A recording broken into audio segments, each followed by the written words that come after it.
Hello everyone, welcome back to the channel. It's game week 28 for me and my brother's predictions. We had a very close week last week, Christian. 1 point split us. Can't wait to get into this one. How you doing, mate?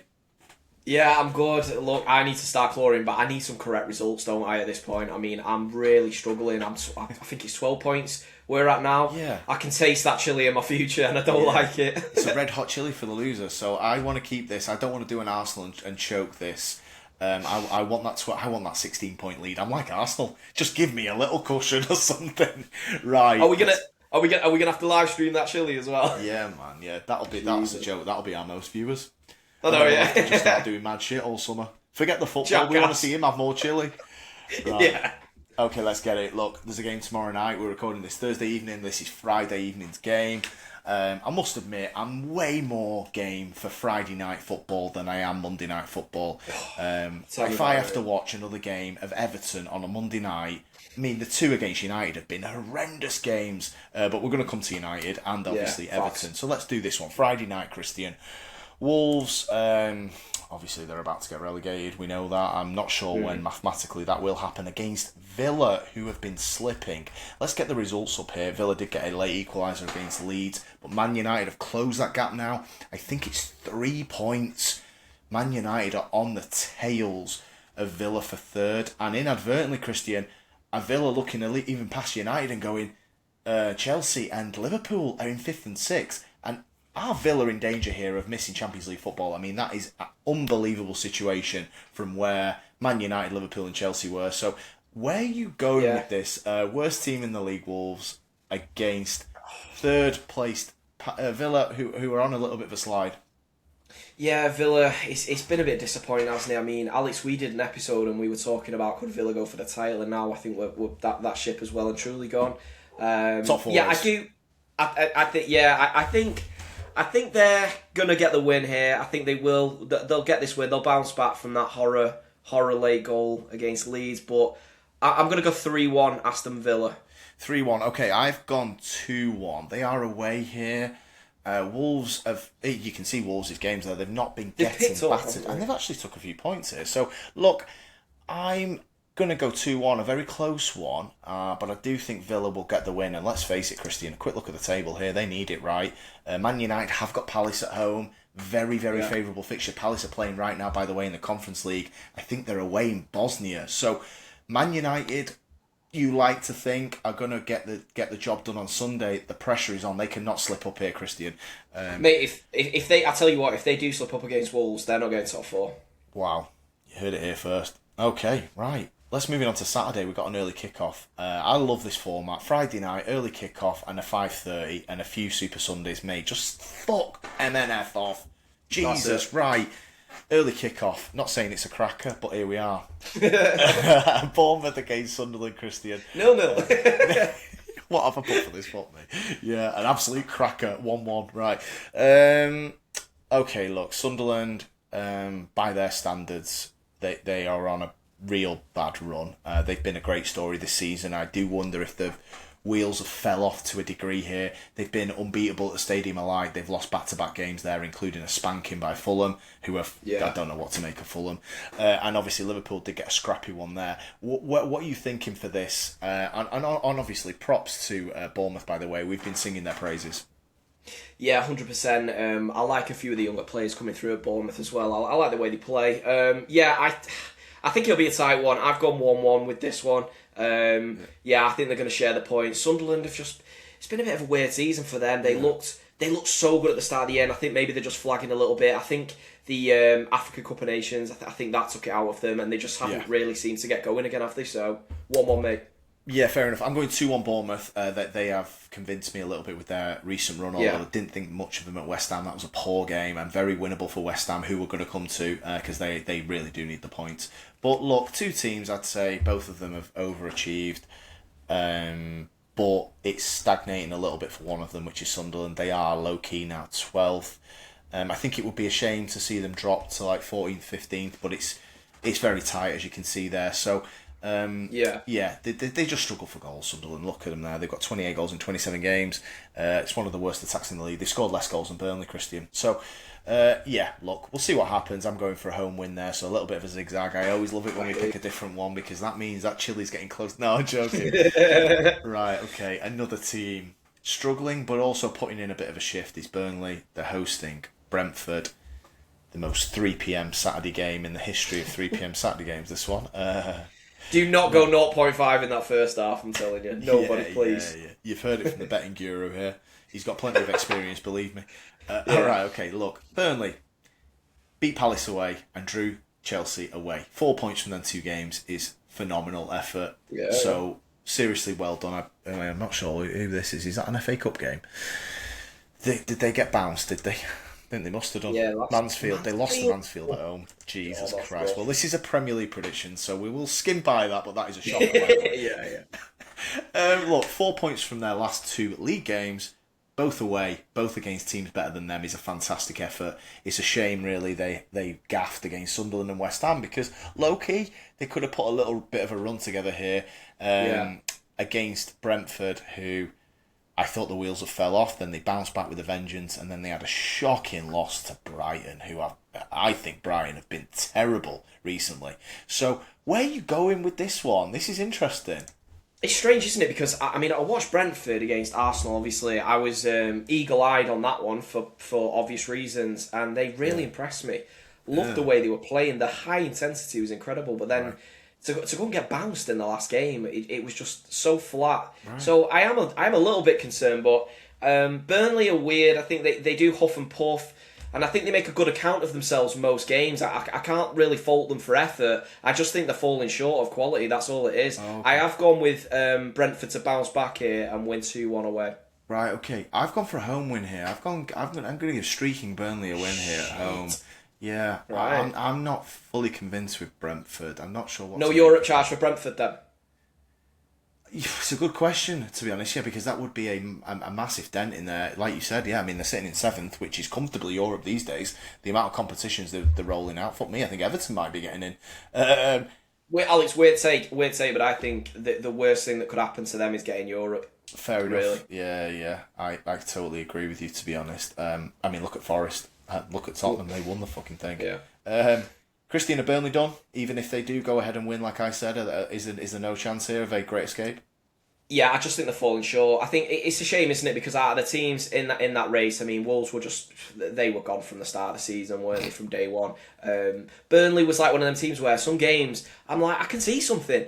I could see maybe them mounting a little bit of a charge, but they lack in quality. Their in-game management is poor as well. It seems the decision making at key moments is really naive. I just think they're falling short, but it is what it is. I hear you. Worst defence in the league, by the way.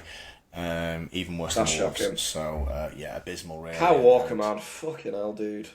Yeah, props to you for going and getting the minutes there, but mate, it's just been a really weird one. But yeah, look, I'm going to give them a win, and I suppose we'll revisit it depending on how the teams around them do. But I agree with you. Yeah. I think they're not going to be consistent enough. They need to rip off 4 wins in a row, and clearly they aren't going to be able to do that. Okay, the team above them, West Ham. This is a toughie. Now, we're going to do a little relegation episode. Unfortunately, we're not going to be able to do it this evening. Because we've just done our little 115 charges, so please go and check that, by the way. Thank you if you have already. West Ham are 3rd from bottom right now. However, they have had a little bit of a good run of form there. Win away at Burnley was massive. Unlucky at Chelsea. Unlucky, really. Well, they were a minute away from getting a win against Man United. Yeah, that was harsh. Those 2 points there. You know, it's at this stage of the season where they really Alex, they had the chance to kill that game as well. You were getting caught out on counter attacks. I've got to say it. If it weren't for Lenny Yoro, it would have been 2 or 3-0, and we would have lost that game. And if Maguire was still on the pitch, there's no way we would have handled those transitions from Traore and Bowen. So shout out Yoro. That's a different conversation. Okay, look, they've had a couple of draws. I do think I backed them to beat Bournemouth because I felt they needed to. Now this is the problem with when you're down there. You don't beat Bournemouth at home, now you've got to go to Anfield and get something. I'm intrigued as to what you're going to say here, though, because they were absolutely terrible at Forest and got out of jail. What are you going to say here? But, I mean, look at it, Christian. They've won 3 in a row since they lost to you. I mean, it doesn't feel like that, does it, with Liverpool? It's weird because if you watch the games, I actually watched the Sunderland one. I missed Brighton, so I apologise for that. It looks like that one was an impressive victory at home. But the other 2 games I thought were very flat. I don't think Liverpool show a lot going forward. I think every game seems to be a struggle. It's a hard one, isn't it? West Ham are fighting for their lives. Like you said, I think they've been a little bit unlucky not to pick up more points than they have in the last few games. Right. Mate, honestly, why this is tough is because I need to start picking up points, and I don't think I'm in a position where I can start gambling. But I was really thinking this will be a draw, but I'll then be annoyed if Liverpool just get a simple home victory. So I've got to go with a Liverpool home win at Anfield. So I've gone 2-0. But okay. I would not be surprised if either you or anybody else thinks a draw or possibly the unthinkable. Well, you are right. I know we're a little bit telepathic, and I've been battling the same thoughts all day, and unlike you, I have stuck to it, but I have, like you said, I'm in a little bit better position than you. Points-wise, I can't taste the chili as much as you. I have gone for a West Ham draw here, 2-2 at Anfield. I think there's points up for grabs here, West Ham. Do not write this off. Liverpool are not a great side, in my opinion. I mean, not in my opinion. The 6th in an awful season. They've got a +7 goal difference. The facts are in front of me. So, look, I think there's points available here. I think they're going to get one. I hope they get one, obviously, because I don't love looking over my shoulder at Liverpool from a United fan's perspective here. And also, I want to see a little bit of pressure on them to above West Ham. Loki would like to see West Ham stay up, actually, so I would. Put a long story short. So, look, big one, and don't write this one off, I don't think. Okay. Newcastle against Everton. Mid-table battle here, Everton. Everton, please, God, just never put me through these performances. I don't know how Liam does it week to week. Shout out Liam, our mate, obviously, Everton fan through and through, but mate, how he does it, I don't know, because Everton... That Monday night, oh my God, Alex, it was atrocious. I mean, we'll come to United side of things later, but Everton just looked toothless, man. I just don't know what to expect other than just boring football. Without Grealish, they've got no sort of cutting edge, and then inside passes, they're just non-existent. So I'm struggling to give them any sort of hope here. I know Newcastle have had a bit of a tough season, but I have gone home win, mate. I've gone 2-1 Newcastle. I've gone 2-0 Newcastle, so I totally agree with you. Obviously, it's difficult to go against anything other than Everton loss after what we saw, the Royal Rumble. Yeah, and no goal scored. The nonsense that they pulled on Monday against a United team who were out on their feet for whatever... Well, not for... I think that they were just... I think rest turned to rust for Man United on Monday, or at least I fucking hope it did. If we're that shit, you can forget top 5 anyway. So... Look, United were there for the taking on Monday. We were absolute shite. That last 15 minutes was atrocious. How they didn't manage to create an opportunity. They just resorted to lumping crosses to a goalkeeper who we'll touch on Le Mans in the United little segment. He deserves a shout. Yeah. But clearly, Le Mans is not Andre Onana here. What were you thinking? Le Mans dealt with everything. You had 10 corners. At what point do you go, let's do something different? And it was open play crosses. They like you said, lacked ideas, lacked quality. Just a really, really average attack they are. And I mean, let's just have a very quick look at the league table. I think they are one of the worst attacks in the Prem, Christian. They scored 29 league goals, which is same as Burnley. So, wow. Look, they're just a really poor side in my opinion. And United did get out of jail, but I don't know what else I can say other than a 2-0 Newcastle win, who haven't been great, but I do think they have these St James's nights, Christian, and I do think afternoon. I do think it'll be one of them. Yeah, I think the only reason I give them a goal is because we face Newcastle quite a lot, and I do feel like they're defensively they can be got at, and they can be a bit calamitous at the back. That's the only reason I've given them a goal. I mean, other than that, I can't argue with your scoreline at all. They've got a minus goal difference, but I suppose fairly biggie. If Newcastle do have aspirations for trying to get into Europa League, they need to jump Everton, which they will do with a win. So let's see. What they're going to serve up. Hopefully it's not anything like Monday, and I'm holding United accountable as well for that. Okay, your boys, 5:30, big one. City have got it together a little bit. Huge. Looks like the catalyst, obviously signing two of the best players in the Prem in Jan has helped as well, but the win at Liverpool does seem to have sparked it. We can see it there, Christian. You have Yeah. gone and won 2 games in a row after that. You got the Salford City game, which I believe was horrendous. But anyway, forget that.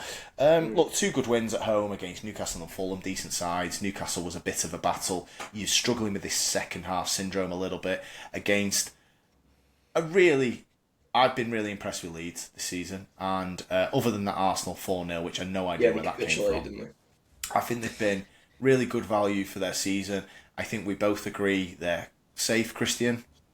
Do you think there's any way? Oh yeah. There's no argument there. This one's a tough one, Alex. Right. I think this. Do you know when I was looking at the calendar and the obvious big game? So Chelsea away is going to jump out. Right. But Brentford stuck out to me in that Arsenal midweek fixture, and I told you they were going to draw, and I got it right. And this is one where it does worry me a little bit. I do think City are going to have enough, but I think this is going to be. Yeah, I think it's going to be a challenge for City. It's that tea time kickoff Saturday night. You know the crowd are going to be up for it. Leeds are going to want to put a little bit of a challenge in. So, yeah, and these teams that have got not much to play for, I mean, I know you could kind of say that they need to make sure they are okay, but I do think they'll be fine in terms of a relegation scrap. I think they want to make a difference in the Prem, and what better to go and lay it on City and have their say in the title race. However, I do think, saying all that, we're going to have just enough. I think City have sorted it out. Still, I'm concerned about this second half syndrome. Like you made a good point of, Alex. It does need to change, because even in these games we've been winning, we are coming out and sleepwalking. Just get it straight. We massively got away with one in that Newcastle game. Donnarumma, another superb save in the 93rd minute. That would have been possible title over that. And I think City have really we've got to start putting teams away, Alex. The thing is, if we cannot come out in second halves, you're going to have to score more in the bloody first. That is all I'm going with. So I have said 3-1 with this one, Alex, but I don't think it'll be straightforward. Yeah, I have gone 3-1 as well. To be honest with you, you're talking there, you nearly talked me out of it. I'm confused. I am a little bit in the, are City going to go on a roll, or are City still struggling? I don't fucking know. And this is the story of the season. If you watch us the first half, we've turned it round. If you watch us the second half, we're fucked. If it's 1-0 or 0-0 at half time, I mean, this was one of the biggest examples of second half syndrome. 2-0 up at Leeds at home, ended up 2-2, absolutely dicing with death. Phil Foden gets a goal in the last minute, and you get out of jail with that. So, look, like you said, I am struggling with this one, and I don't know. I'm going to go 3-1 as well, because that's what I've wrote down. I'm certainly not changing now. You've gone for that. So, we've gone for the same on this. But I don't feel great about anything on this, to be honest. So we backed the same result for City last week and both got 5 points, didn't we? You just know it's going to happen again. So now I'm getting the right results on my team, and it doesn't matter. You're welcome. So 3-1 win for you. You stay absolutely piling it on the bottle jobs who are playing on Sunday. Right. Okay. Let's move on to Sunday. We've got Brighton and Hove Albion, who I was very, very very pissed off with how bad they've been this season. I think they've been getting away with it, and they go and win away at Brentford 2-0 after all that. So, cheers, lads. I don't know where you've been for the last 12 games, but they're hosting Nottingham Forest, who were very unlucky against Liverpool and are fighting for their lives with another new manager. Alex, if Forest are going to turn this round, they are going to need to start winning these types of games, and soon, because the way it's going, it looks like a downward hill, and they are going head first. So I'm concerned again. I don't think they're going to lose, because I'm the same as you, Alex. I've not been impressed with Brighton, and I think they've got away with a lot of criticism. They look very naive in games, and some games they just look like they're there for the absolute taking, getting walked through. But I've gone 1-1. I think they're going to share the points, but it'll be more points dropped for Forest. And I tell you what, Alex, if they get a difficult one, West Ham out the way, and possibly even get a win or a draw at Anfield, the pressure is going to be untenable on that club. Yeah, no, I totally agree. I'm worried for Forest. I think 4 managers, that's not the blueprint for staying up. And I wonder if they've gone one too far here, because we'll come to Tottenham in a minute, but West Ham, okay, they've got a very tough game and they could easily lose that, so there might be no movement. I'm going to give Brighton the home win here, just 1-0, although, like I said, I've not enjoyed them this season at all. Where I have enjoyed them, I think they've been a great great advert for the Prem. I think they've been very disappointing, and the whole Carlos Believer thing just annoys me. So I think I've got a little bit of a bee in my bonnet with them, to be honest. That they're trying to scam us for 100 million. Just praying to God that this disaster class of a season has opened Ineos's eyes to stay well away from Carlos Believer. He's crap. Do you not fancy Alex? What just about a cheeky 60 mil punt though? What is the sense of that? Only United fans. I'm a bit worried about him this year. Let's get him while he's shit. We can get him cheaper. Yeah, but hang on. Why is he shit, and why are we getting someone this shit? I know. I've got an idea. Let's just not sign him at all for nothing. How about that? Is that good or is that not sensible? I know I'm a United fan. Maybe I should be going, what about a cheeky 63.5 million? Fuck off. Right. Home win. Sorry, Forest. Look, you are... Well, I mean, you're not on thin ice. The ice is creaking here. One foot's through. Quite literally, if you're within 3 points of 18th, you could be ending every weekend in the bottom three. I don't think it will be this one, but obviously I am predicting a West Ham point and a Forest loss. So my prediction says it's going to be 26, 27. I mean, you're getting into real dangerous ground now. So, look, somebody could go down here, Christian, on 37, 38 points. It could be it could be a low total at the top for the winners, but it could be a high total for number 18.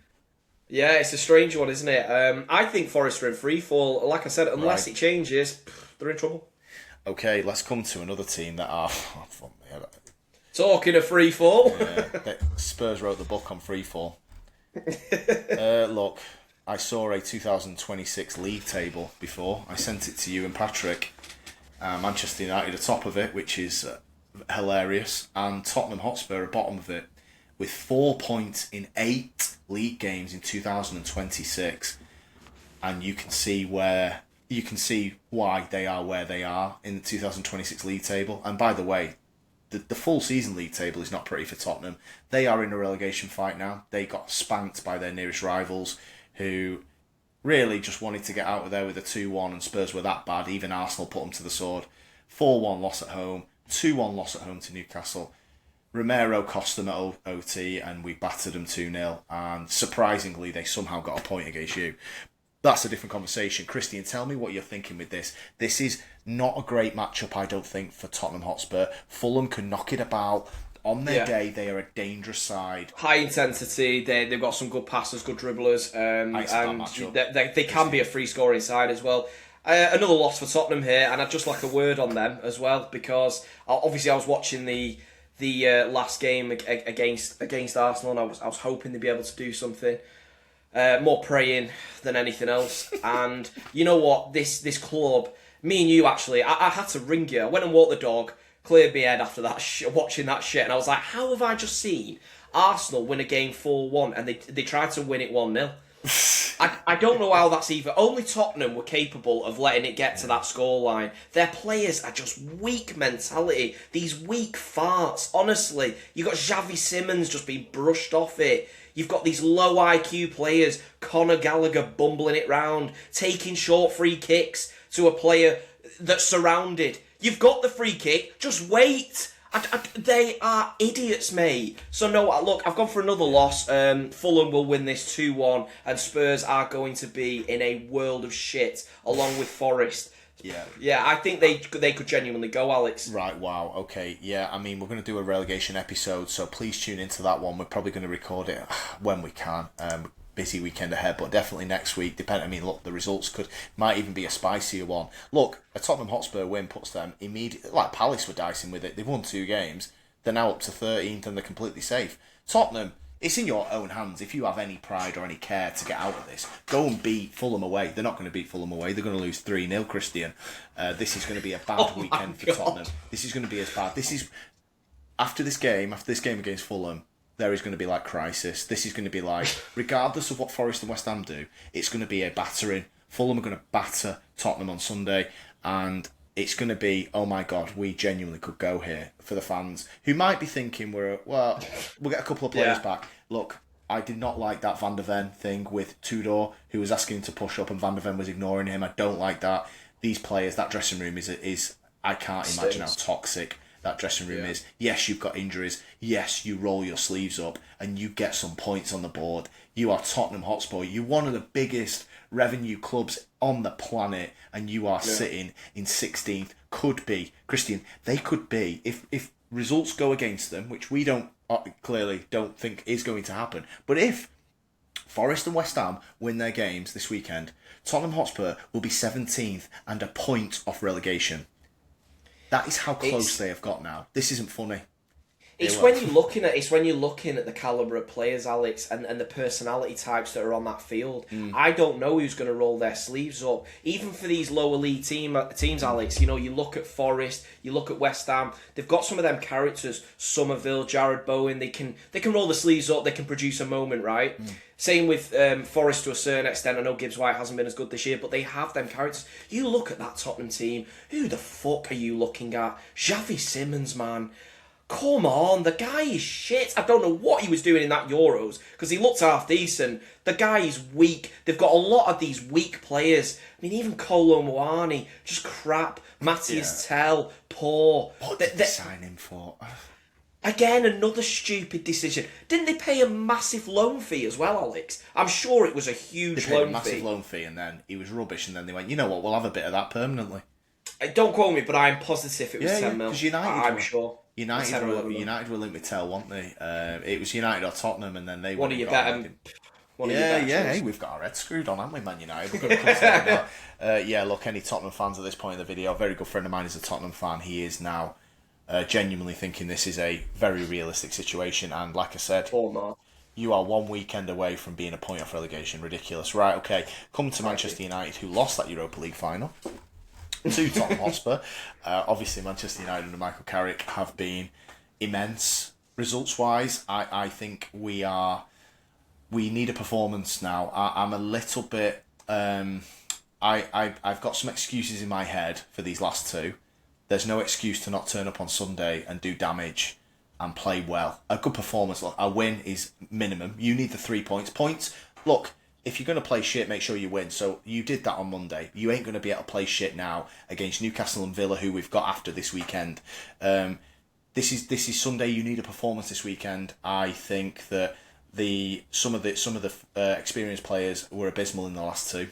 Bruno Fernandes and Casemiro have been very disappointing in these last two games. You need to get it together, lads. Okay, you were tired against West Ham because it was a 2-day turnaround. Then you got rusty with the 2 weeks off before Everton. No excuse now. Palace are playing right now in fucking Bosnia. So do not be laying an egg on Sunday. And I'm telling you right now, you better win. And you better put in a performance that I can look at that Newcastle game, Christian, and not be going, this is when it's going to end. We've had our fun. We're going to lose to Newcastle, probably going to lose to Villa. No, put a performance in. I've seen you knock it about against some of the good teams, mainly you guys. Put a performance in and put Palace to the sword. I'm going to give you my prediction now. I'm going to go with the United 2-0 win. I am a little bit struggling with United after these last two games, particularly Monday. I thought it was the last 15 minutes were Sunday League level. So I want the performance. I want the win. I really want the performance. Yeah, no, it's some good points, Alex. I weirdly, I had 2-0 wrote down as well, but look, I need to climb. I'm going to go something different. Do you know what? I'm going to switch this completely up right now. I'm gonna go draw. Oh fuck! I'm gonna go 1-1. No, don't because I need to climb on this table. And do you know what, Alex? The more you was talking though, and the more I was thinking of it, then the last two games, I know you did get the win. And fair play, when you get the win and you've not played well, they always say it's a sign of a good team, right? But I would be a little bit concerned looking deeper into them games. I thought West Ham, you were toothless. I thought you were so poor. Massively got away with it. Everton. Look, okay, Sesko comes on, takes his chance very well. It was a nice bit of play. It was a great goal. From them three. Just call a spade a spade. It was a great goal. But, Alex, I was concerned in the whole game. I thought the passing sequences were terrible. I thought you was bumbling it around, losing possession, loose passes, loose touches. I thought the energy wasn't there. And I think, look, if you're looking at it logistically, United should win. Like I said, I did have a 2-0 victory. Yeah. I've got to gamble a little bit here, right, guys? Yeah. So no, I like that. I've got 1-1, man. I've got time for it. Okay, yeah, let's see. Look, just a very quick one on Saint Le Mans. A little bit of a stat here. I know Michael Carrick, I've made some stupid comments that we would have been in a title race. Clearly, the last two games have showed me up to be an idiot. on those claims that if we had Carrick, look, I think we'd be higher up the league than what we were with Amorim, but I think I got a little bit carried away there. Clearly, a low block equals Man United a shite, and that probably isn't going to change under Carrick. It's a little bit better because the players are in their positions, but look, low blocks, we are crap, and two of our best players, Casemiro and Bruno, suffer against low blocks. They have no patience. They start hitting stuff. They start turning it into a basketball game, and they were both at it on Monday. They gave the ball away 33 times between them in a 90-minute game. This was our starting midfield too under Ruben. So you wonder why Amorim's thing was so bad. Look at them two on Monday, Bruno and Casemiro. Sort it out, lads. Have a bit of patience. Look at the way City, and even Arsenal to a degree, the patterns, one side, move a team from one side to the other. Start Sesko, get some crosses in. Sesko is on fire. Whatever I think of the bloke, whatever you think of the bloke, whatever anybody does, Benjamin Sesko's goal to minute ratio in this calendar year, he's scoring one every 50 minutes. It is insane. So props to Sesko. You took his goal brilliantly. He's taking his goals well. I thought he should have got another. A blend of goals, Christian. A header. He should have got another one actually as well. We are getting a few misses from him. No hate on the guy though. Look, he's done really well. I think to turn it round like he has done, it's been impressive. Shout out Le Mans as well. I thought, the way he dealt with the way he dealt with that. And by the way, could some of these other keepers just take a leaf out of this book? Get to the fucking ball and push people out the way. By the way, this is something that needs to be looked at because the pushing and these scrums off corners. I tell you what, right, Alex, I'm not one that's saying we need to bring in rule changes. I don't really like messing with the rules, but they consistently do it anyway, and they always make it worse. I tell you what, for once, bring in a rule and make this bullshit stop. Make football better again. I know I sound like Donald Trump, but this can't go on. I am not watching this bullshit. These scrums off corners, Alex. That against you on Monday, it was shocking. And I think even on comms, I can't remember who it was, they were even like, you know what? They're just aiming for the goalkeeper. They're actually a bigger team. If they actually just aimed for an Everton head, they probably would have scored. What did they have? 13 corners? It was ridiculous. But no, I totally echo your thoughts there. And obviously Carrick is small sample size. And let's be honest, the last two performances have been really poor. So the small sample size plus the performances against your West Hams of the world, which is just, we've been doing this for 5 years. Something that isn't a small sample size, and this leads to Sen Le Mans. We've played 19 league games with Sen Le Mans in there. We had that Bayern div for the first 8 games of the season, 9 games of the season. We've lost 2 league games in 19 with Sen Le Mans in goal. And that is a good chunk of Ruben Amorim's abomination. I really want to give this guy massive credit. It's a tough job. It's a tough job it's a tough position for any team. But certainly Man United's number one goalkeeper at his age. Is he going to be the best goalkeeper on the planet? Maybe not. But he does everything that's asked of him. He's got a calming presence. And I tell you what, in this era, Christian, to see him with that confidence, that aggression you mentioned there, attacking the ball from his perspective, he can use his arms, the others can't. Shout out Sen Le Mans, man. I was so impressed with him. He deserved man of the match. And what I'd like to say is, 19 games of Le Mans, we've only lost 2. We've not had a massive gaff off him. And it's going to happen. There's going to be an error. He's a young goalkeeper. But I just want to say, the only ones, there's been a couple that have gone in the top corner, a couple of free kicks. Oh, could he have done a bit better there? He's not had a De Gea gaff or an Onana gaff. No. He's got good concentration. I'm really proud of him, and I really like him. I think he looks a really nice bloke. So really pleased with Le Mans. I agree. I think he came in at a really difficult period. I know there was 2 ways to look at it, wasn't there? You could go, well, he's coming in after Onana. He's got the easiest job ever. If he's just competent, he is absolutely worlds above. But I look at it from a different point of view, Alex. The concentration on your goalkeeper situation at the time was horrendous, and everyone was waiting for it to be another gaff. And even when you signed him, taking the piss out of his name a little bit, and even I was doing it on stream, waiting for it, and everybody was doing the same, all rival fans. So he's dealt with it fantastically well. So no shout out Le Mans. I think he's a solid goalkeeper, to be honest. I'm chuffed with the bloke. And you said it after the Anfield game. I was flying home from a family holiday in the game. Obviously, I did catch up with the game, and you said that you was really impressed with his calmness in that game at Anfield, where we did get battered, and he did make some top saves in that as well. But confident, he's got a cool lad. Yeah, really pleased with him, and long may it continue. Let's get to the summer and really build on this season for him, and also stick by the kid if anything does happen. But look, so far so good. So really shout at him. Right, last game of the weekend. What me? A nice little Super Sunday, Christian. I like these fixtures, and obviously Arsenal Chelsea. Although that Carabao game was abysmal, hopefully they're gonna do something a little bit better than that. But with Arteta, you never know. But look, they scored. They did get 4 goals against Tottenham. Whatever we think of Tottenham, it's a good win, and they do seem to just pull these games out where all hope is lost. They're terrible. They've choked. They've shit the pants. And they go and beat someone. They beat Leeds 4-0 after Man United showed them up. They beat Tottenham 4-1 after Wolves showed them up. They're a little bit weird. They're not going full choke just yet. But by the way, there's 11 games left. So I'm also not fully sticking up for them either, because those Brentford and Wolves games that you can see on screen are shocking. Christian, I can't wait for this. Where are you going with this one, mate? Yeah, this is huge. It's one of them that when we were talking about which fixtures you're circling, this would be an obvious one. And I do think they're going to drop points here. Look, I know what you were saying about they bounced back quite well. And you mentioned them 2 results, which is quite interesting. The Leeds one and the Tottenham one, which I actually thought they were quite similar. Not in the nature of the game, but the opponents and what the opponents actually gave on that day. I kind of felt both rolled over. Right. I'm not giving Arsenal... People think I'm just always criticising them. I'm just being honest. Leeds that day were appalling. Like, they absolutely fell apart. They were making goalkeeping errors. Defensively, they were a calamity. Tottenham... Listen, if you've got to this point in the video, you already know my thoughts on them, so I won't repeat it. And I think for that reason, Arsenal did do okay, but I can see problems here. I think they've played Chelsea a lot this season. The Carabao game was not... As bad as it was from Chelsea, they were not convincing. They set up in a very strange manner for a team that won the first leg and did the hard bit. And I think it's getting in Arteta's head a little bit. I think he's overcomplicating these games. I think that's exactly what he's going to do here. I see 2-2, bro. Okay, 2-2. I'm going Arsenal 2-0 win. Again, I think I have been guilty of recency bias with Arsenal. Might be another one, to be honest. I don't think you're wrong here, by the way.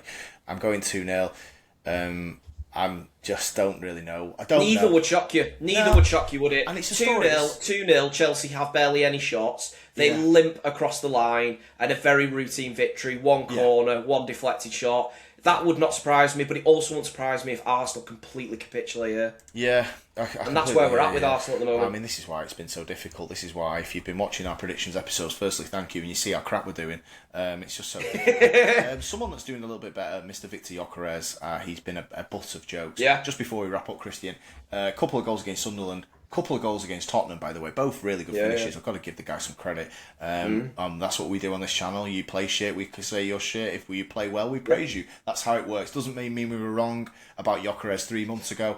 It doesn't mean that he's an amazing player right now. It just means that he has scored 4 goals in his last 3 or 4 games. Couple of braces here. He's now on 10 league goals with 11 games to go. 10 games to go, sorry.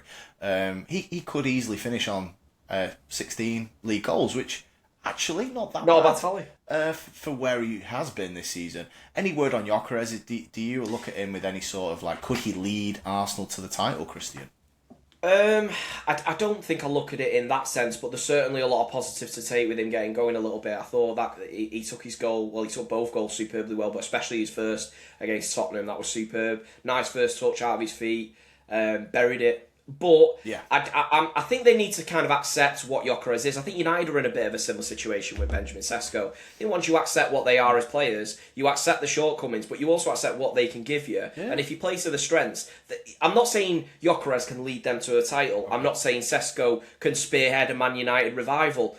But what you can do is get the best out of them and give them the best opportunities by playing the right players around them and in the best system. So look, it's a positive, and if they get something out of him, then they could be onto something with him. But I need to see more. His general play, it does let him down a lot, and I feel like at his age, I don't see that improving drastically. He is what he is, in my opinion. But he's a player that, as you're looking at here, Alex, he is capable of probably getting 15, maybe a little bit more, maybe 20.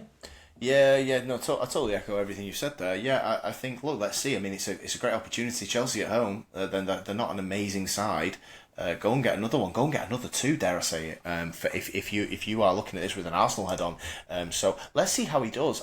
One thing I did like is that Arteta let him play the 90. I do think he's been a bit hasty. I think when you invest that much money, forget Jesus. We know what he is.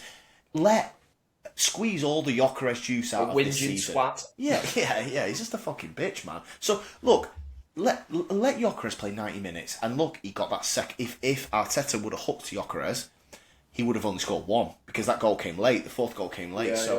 You're right, Alex. I think give the guy 90 minutes. He looks in a little bit better shape, unless he's just weightlifted off his shoulders. Maybe he's lost a little bit. I thought he looked heavy at the beginning of the season, no shade. So, look, massive game, and obviously, my guys, Alex, I do feel like I'm in a bit of a win-win, Christian, with this one. With Palace at home, hopefully we take care of business. Chelsea 5th and Arsenal 1st. Hey, if Chelsea do stay 3 points behind us, I think United are reasonably in a title race. No, I'm joking.